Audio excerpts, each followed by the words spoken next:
بنیادی طور پہ مسئلہ ہے یہاں پہ حکومت کی صلاحیت کا بہت کمزور ہے قانونی طور پر. اب شہزاد چوہی صاحب تو تعریف کر رہے ہیں کہ وزیر قانون نے بہت اچھی ترمیمیں کی, زبردست اس میں تعریف بھی کی ہم ہے نے شہزاد دیکھا صاحب نے تو کہ 26ویں 27ویں دونوں کی تعریفیں کی ہیں. جی دونوں تعریفیں کی, لیکن میرے خیال میں اس میں بھی شاید دوبارہ بات کی جا سکتی ہے. چودھری صاحب اگر مزید اس کو دیکھنا پسند کریں گے تو اس میں بھی گفتگو کی گنجائش ہے. لیکن ابھی تو آپ دیکھیے نا, اب میں آپ سے عرض کر رہا ہوں, میں ایک بین الاقوامی ادارے کے ساتھ پاکستان کی پارلیمنٹ کے ساتھ کام کر رہا تھا, اور میں حیران رہ گیا کہ پارلیمنٹ میں پارلیمنٹری سروسز میں قانون کو ڈرافٹ کرنے کا سکل موجود نہیں تھا. جو قانون لکھا جاتا ہے نا, ظاہر پارلیمنٹیرین خود تو نہیں لکھتے, یہ وزارت قانون لکھتی ہے, بابو لکھتے ہیں. بالکل. ایک بندہ جو 10 سال پہلے ریٹائر ہو چکا تھا, اس کو بلایا جاتا تھا اور وہ ڈرافٹنگ کرتا تھا اور وہ قانون لکھا کرتا تھا. قانون کو لکھنے کی, ڈرافٹ کرنے کی صلاحیت ان کے پاس نہیں تھی.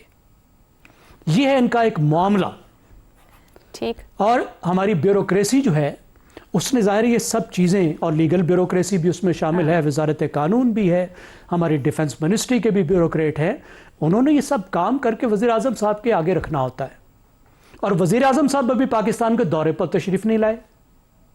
ان کے لیے جو ہے وہ بیرونی باہر جانا زیادہ اہم ہے اس وقت, اور پاکستان کا دورہ کرنا جو ہے وہ کم اہم ہے, جبکہ انہیں اس وقت ہونا چاہیے تھا. اس طرح کی اسپیکولیشن پیدا ہی نہیں ہونی چاہیے تھی. صحیح.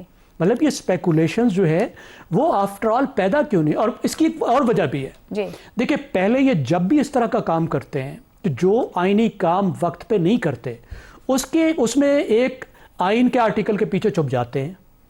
وہ ہے آرٹیکل 254 254 یہ کہتا ہے کہ اگر آئین نے آپ کو ایک کام ایک وقت پہ کرنے کا کہا ہے اور آپ دیر لگا دیں تو وہ پھر بھی کام وہ باطل نہیں ہوتا, وہ ہو جائے گا. بالکل ایسا.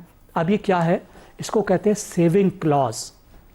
یہ آپ کو بچانے کے لیے کلاز ڈالی گئی ہے, لیکن انہوں نے کیا کہ انہوں نے فری پاس اس کو بنا لیا ہے کہ آئین نے ہمیں کھلی چھٹی دے دی ہے کہ آپ جتنا ٹائم لگا دیں.